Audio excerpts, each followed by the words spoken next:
सुचलेल्या कल्पनेप्रमाणे शेताला जर कॅक्टसचा वापर करून कंपाऊंड केले तर ते कंपाऊंड इको फ्रेंडली होते व अतिशय स्वस्त व दीर्घकाळ टिकणारे आणि शेतकऱ्याला आर्थिक फायदा सुद्धा करून देते।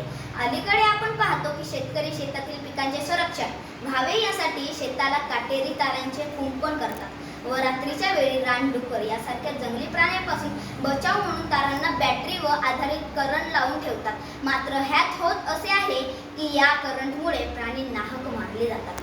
तसेच हे कुंपण करण्याकरिता शेतकऱ्याला भरपूर पैसे मोजावे लागतात व असे कुंपण करणे मेहनतीचे काम आहे। यावर मला एक युक्ती सुचली की आपण शेताला नोबल कॅक्टस किंवा पॅडल कॅक्टस चे कुंपण लावले की हे कुंपण इको फ्रेंडली होते।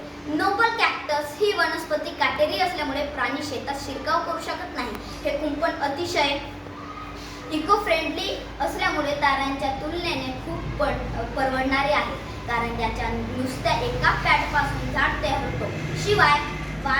शिवाय तारांच्या कुंपणामुळे करंट लागून प्राणी नाहक मारले जायचे त्यातून सुद्धा आळा बसेल। ही वनस्पती 4 ते 5 फूट उंच वाढते, त्यामुळे यावर उडी मारून सुद्धा प्राणी शेतात शिरकाव करू शकत नाही। पिकांचे संरक्षण होते। 6 महिने ते 1 वर्ष या वनस्पतीचे परिपूर्ण वाढ होऊन फळे द्यायला सुरुवात करते। एक झाड 20 ते 22 वर्षे जगते, त्यामुळे शेतकऱ्याला लाईफ टाईम उत्पादन देते। राजस्थान व गुजरातच्या वाळवंटात हे कॅक्टस मोठ्या प्रमाणात आढळते व त्याचे फळे गुणकारी असल्यामुळे त्याचे उत्पादन पण शेतकरी घेऊ शकतात। धन्यवाद।